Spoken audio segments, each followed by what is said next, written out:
اپنے خطیب اہل سنت حضرت مولانا محمد باقر علی صدیقی قادری چشتی صاحب فارغ التحصیل سیاستہ سے التماس کرتا ہوں کہ وہ اس نورانی جلسے سے خطاب فرما کر ہم سب کے دلوں کو نور سے بھروا فرمائے۔ نعرہ تکبیر، نعرہ رسالت، نعرہ رسالت، آمد مصطفیٰ، آمد مصطفیٰ، سرکار کی آمد، دلدار کی آمد۔ جناب شیخ کریم قادری صاحب فانی جلسہ خطیب اہل سنت کی بالکل فرمانے۔ نعرہ تکبیر۔ السلام علیکم ورحمۃ اللہ وبرکاتہ۔ الحمدللہ رب العالمین، والصلاة والسلام علی سید الاولین والآخرین، نبی الانبیاء والمرسلین، وعلی آلہ واصحابہ ومن تبعہم بإحسان الی یوم الدین، اما بعد۔ اعوذ باللہ من الشیطان الرجیم، بسم اللہ الرحمن الرحیم۔ قد جاءكم من الله نور وكتاب مبين، صدق الله العظيم وصدق رسوله النبي الأمين الكريم، ونحن على ذلك لمن الشاهدين والشاكرين۔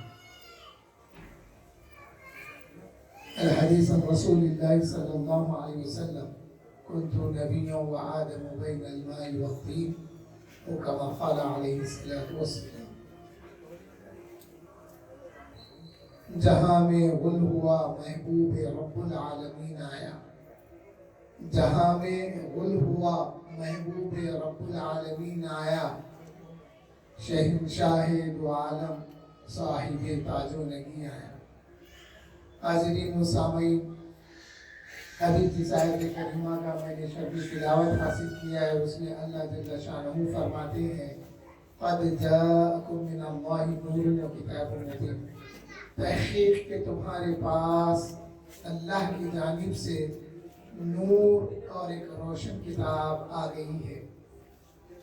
حضرت بحر العلوم سیدی و سندی محمد عبد القدیر صدیقی رحمۃ اللہ علیہ اور اعلیٰ حضرت فاضل بریلوی امام اہل سنت امام احمد رضا خان فاضل بریلوی نے بھی یہاں پر نور سے مراد حضور اکرم صلی اللہ علیہ وسلم کی ذات مبارکہ کو فرمایا ہے، اور روشن کتاب سے مراد یہاں پر قرآن کریم ہے۔ تو معلوم ہوا اللہ تعالیٰ نے حضور اکرم صلی اللہ علیہ وسلم کو نور بنا کر بھیجا ہے۔ سبحان اللہ، سبحان اللہ۔ آقا کریم صلی اللہ علیہ وسلم کی ذات مبارکہ کا مصدر نور ہے، اور ہمارے لیے اللہ جل شانہ نے حضور کو بشری لباس میں بھیجا، اور اہل سنت والجماعت کا عقیدہ یہی ہے کہ ہم اس بات کا اقرار کرتے ہیں کہ حضور کی ذات مبارکہ نور ہے، اور بنسبت دیگر کے وہ لوگ اصرار کرتے ہیں حضور بشر ہے بشر ہے، مگر ہم لوگ کہتے ہیں کہ اصل حضور کا مصدر نور ہے، اسی لیے ہم حضور کے نور ہونے پہ اصرار کرتے ہیں، حضور کی بشریت کا اقرار کرتے ہیں۔ تو معلوم یہ ہوا حضور اس آیت میں اللہ جل شانہ نے حضور کی ذات مبارکہ کو نور فرمایا ہے، اور پھر حضور ہی کے نور سے ساری کائنات کی تخلیق ہوئی، چاہے وہ اللہ جل شانہ کا عرش اعظم ہی کیوں نہ ہو۔ مواہب اللدنیہ میں امام خستلانی نے اس کے تسلسل کو بیان کیا کہ جب اللہ جل شانہ نے ارادہ فرمایا کہ حضور کے نور سے کائنات کی تخلیق کی جائے، اور پھر حضور کا نور اللہ کے نور سے ہے۔ جہاں آیت ہم پڑھتے ہیں اللہ نور السماوات والارض، کا معنی یہ ہے کہ اللہ وہ ہے جس نے زمین اور آسمان کو نور عطا کیا۔ تو یہاں پر اللہ نے حضور کے نور سے زمین اور آسمان اور ساری کائنات کی تخلیق فرمائی، تو سب سے پہلے جو حضور کے نور سے تخلیق فرمائی وہ قلم تھا. پھر اس کے بعد آقا کریم صلی اللہ علیہ وسلم کے ہی نور سے لوح محفوظ کی تخلیق فرمائی. پھر اللہ جل شانہ نے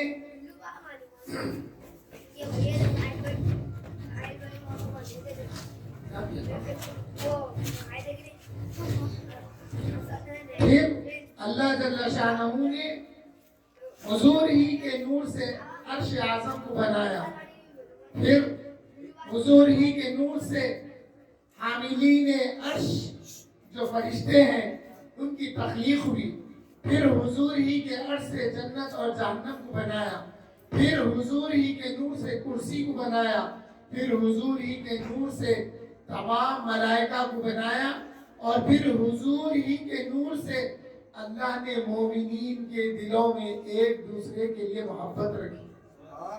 اور پھر حضور ہی کے نور مبارک سے اللہ تعالیٰ نے لا الہ الا اللہ محمد رسول اللہ کی معرفت عطا کی. تو معلوم یہ ہوا حضور مصدر ہے تمام کائنات کی تخلیق کا اور حضور منبع ہے کائنات کی تخلیق کا. تو ہم ربیع الاول کے مہینے میں حضور کے نور ہونے کا ذکر کرتے ہیں. الحمدللہ ہمارے اس محلے میں آفتاب خطابت کی صدارت میں مرکزی مجلس اہل سنت والجماعت نے میلاد شریف کا جلسہ منعقد کر کے ہم کو حضور کے نور کا ذکر سنا رہی ہے اور حضور کے میلاد کا ذکر بھی سنا رہی ہے. اور ہماری جماعت کا تمام اہل اسلام سے یہ توجہ دلاتے ہیں, یہ تقاضا ہے کہ بھائی میلاد کے مہینے میں آپ کی ہر محفل, ہر مجلس, ہر جلسے کا عنوان میلاد شریف دیجیے. اگر میلاد کے مہینے میں میلاد کا عنوان نہیں دیں گے تو پھر کون سا مہینہ آئے گا, پھر کون سے دن آئیں گے. مثال سمجھاتا ہوں, 15 اگست اور 26 جنوری کے دن نیشنل فلیگ کی ہوسٹنگ کرنا پڑتا. اگر کوئی بولے ہمارے اسٹیٹ میں کانگریس کا ہے, کانگریس کا جھنڈا لگاتے بولتے تو یہ بات قابل قبول نہیں ہے, ہم کو مرکز کا جھنڈا لگانا پڑتا. اسی طرح سے سمجھ میں آنے کے لیے بتا رہا تھا, میلاد النبی صلی اللہ علیہ وسلم کے مہینے میں آپ ہر محفل, ہر مجلس, ہر جلسے کا عنوان میلاد شریف دیجیے اور سیرت کا جلسہ کریے. سال بھر کا موقع ہے مگر میلاد کا چرچا ہونا, اس میں حضور کی میلاد کیسے ہوئی اور حضور کو اللہ نے نور بنا کر بھیجا تو اس نور کی خیرات ہم تک کیا ملی. اور جب حضور کے نور کی خیرات جب مومنین کے آنکھوں کو عطا کی گئی تو پھر حضرت عمر ابن خطاب رضی اللہ تعالیٰ عنہ مسجد نبوی کے منبر پر کھڑے ہو کر جمعہ کے دن فرما رہے ہیں, یا ساریہ انظر الی الجبل.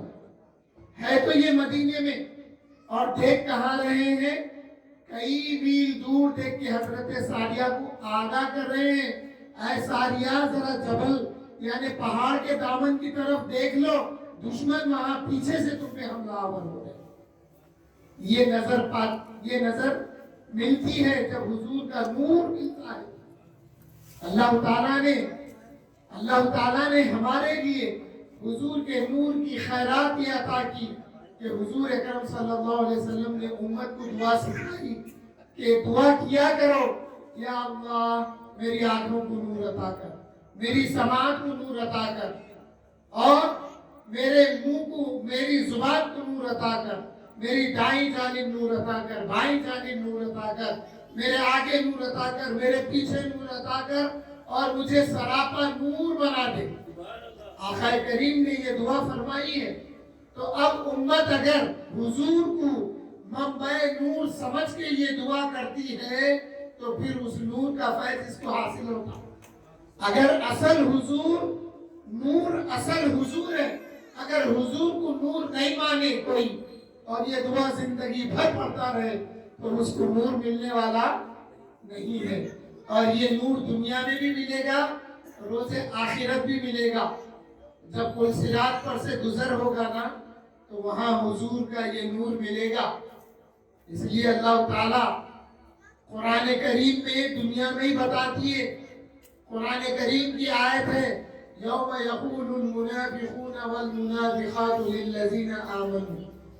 جو لوگ دنیا میں حضور کو نور نہیں مانتے ان کے لیے اللہ فرما رہا روز قیامت منافق مرد اور منافق عورتیں آپس میں یہ کہیں گی جب اہل ایمان آگے بڑھ جائیں گے تو قیامت کا منظر جن کو نور ہاتھ کی انگلی میں ملے گا وہ نور کبھی سلگے گا کبھی بجھے گا اور وہ حشر کا دن اندھیرا ہوگا.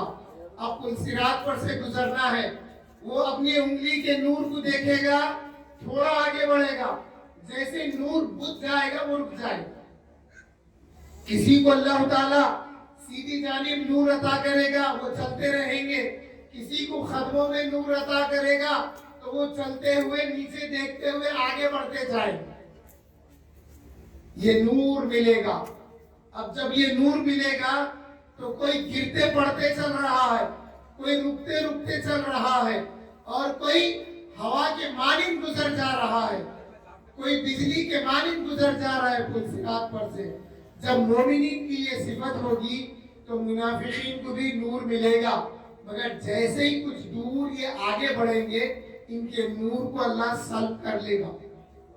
سلب کر لے گا تو اب یہ پریشان ہو جائیں گے, یہ اندھیرے میں ہو جائیں گے, مومنین آگے نور میں رہیں گے. تو اس موقع پہ منافقین پکار کے اہل ایمان کو کہیں گے.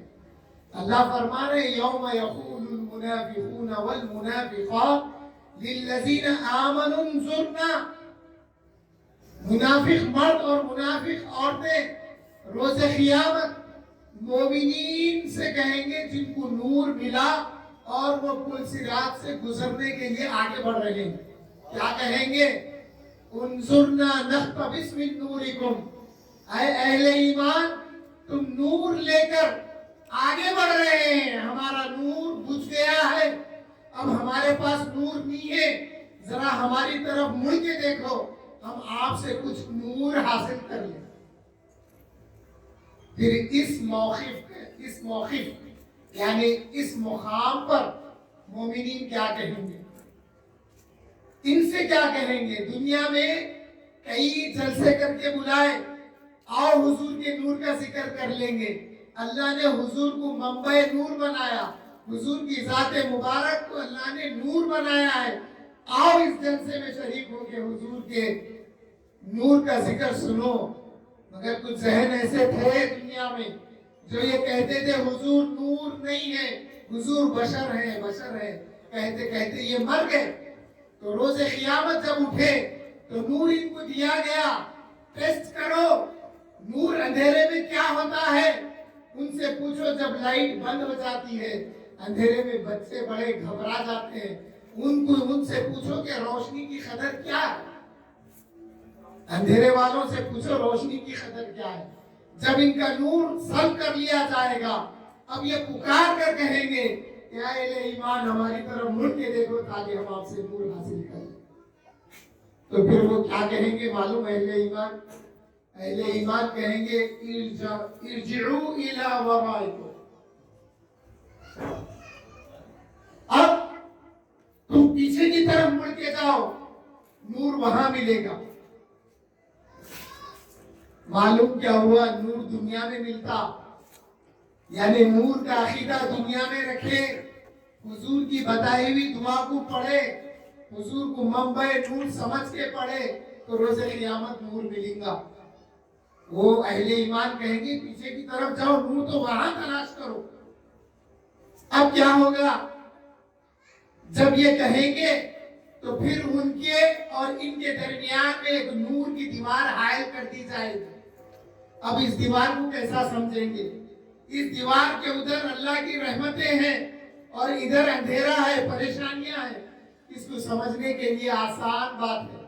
آج کل ہمارے پاس گلاس کے میرر نہیں کہہ رہا ہوں, گلاس کے پارٹیشنز لگا رہے, دکانوں میں گلاس کے ڈورز لگا کے دیوار کو بند کر دیتے, دکان کے ایک سایہ کر دیتے, وال کی طرح لگا دیتے تاکہ اندر کی کولنگ باہر نہیں آنا.